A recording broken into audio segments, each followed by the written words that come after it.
Oke, nah ini ketiga transfer transisi muatan yang tadi udah dibahas.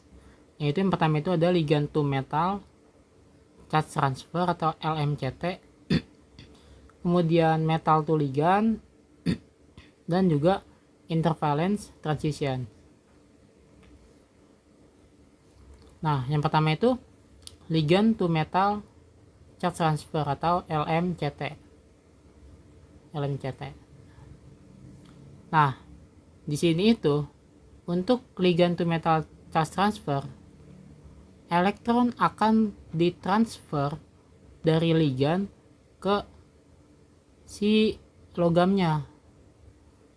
Nah, gambarnya itu kayak gini.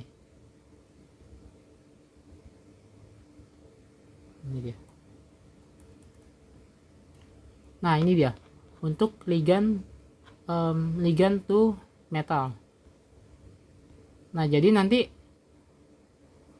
untuk orbital D yang ininya kosong akan diisi oleh elektron-elektron yang ada di ligandnya. Ini kan logam, ini metal. Ini metal, ini ligand. Nah, jadi nanti ligand itu waktu itu kan pernah sempat kita buat ini ya, interaksi antara metal sama ligand di ujian sebelumnya. Nah, nanti itu yang si ligand ini kan turun. Nah, elektron yang turun ini bakal ditransfer untuk mengisi orbital yang kosong di si logamnya. Nah, dari ikatan P ke ikatan D. Nah, ini kan secara raportnya diperbolehkan kan, P ke D. Nah, secara spin juga masih diperbolehkan. Nah, ciri-ciri untuk ligand to metal ini, ligand ke logam ini, yang pertama itu energinya itu lebih tinggi. Dan yang kedua itu ligandnya itu gampang teroksidasi. Jadi si ligand ini yang mengikat itu gampang teroksidasi. Dan logamnya mudah tereduksi atau memiliki bilox yang tinggi. Nah, contohnya itu ada namanya Km4. Jadi kan Km4 di 0 ya. Nah, Km4 itu biloxnya itu ada sekitar 7 positif, sedangkan untuk dibandingkan sama TI cuma 4 positif. Nah, warnanya itu lihat sangat ungu. Panjang gelombangnya juga energinya juga sangat besar kan. Jadi kalau biloxnya itu semakin tinggi, dia itu semakin mematuhi aturan ligand to metals. Dan yang kedua itu tadi ada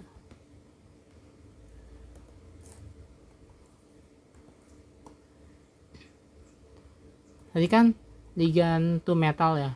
Jadi yang pertama itu ciri-cirinya itu biloxnya tinggi, terus ligandnya mudah teroksidasi, biloxnya tinggi.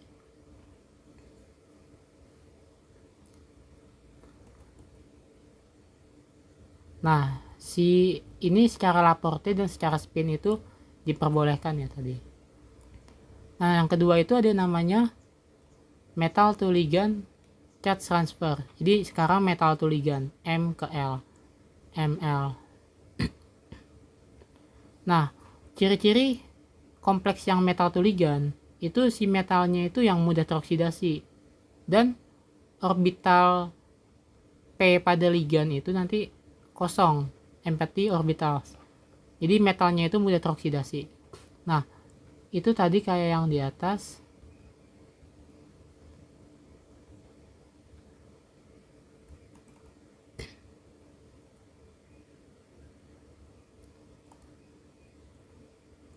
Nah, yang ini metal to ligand.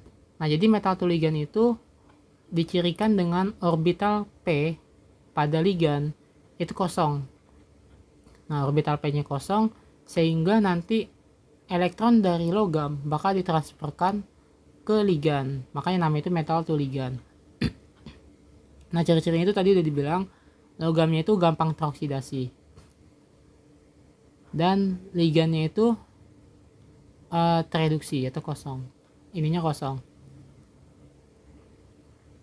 Oh ya, dan juga dia itu karena dia itu tereksitasi dari D ke P, secara Laporte diperbolehkan dan secara spin juga diperbolehkan.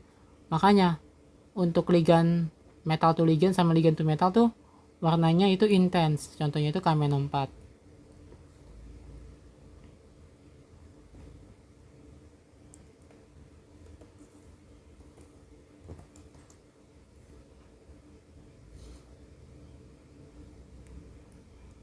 Dan yang kedua itu ada yang namanya, yang ketiga itu ada namanya intervalence transition. Jadi gampangnya itu intervalence transition itu kompleks yang mempunyai dua keadaan oksidasi. Contohnya itu ada di Prussian Blue.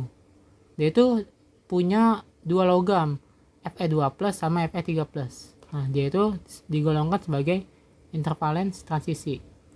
Jadi nanti transisinya itu terjadi, elektron dari Fe2+ bakal dikirim ke Fe3+. Nah, transisinya itu.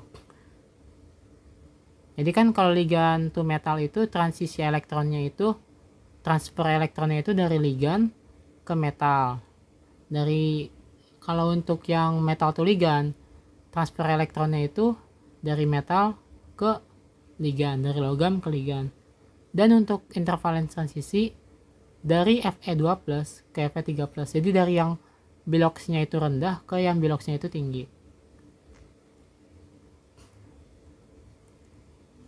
Nah, bisa kita lihat di sini untuk kompleks yang mematuhi LMCT sama MLCT, warnanya itu intens banget. Tuh, intense colors. Bahkan lebih intens daripada yang mematuhi spin sama Laporte. Makanya KMNO4 itu termasuk ke dalam ligan yang kompleks yang warnanya itu sangat intens.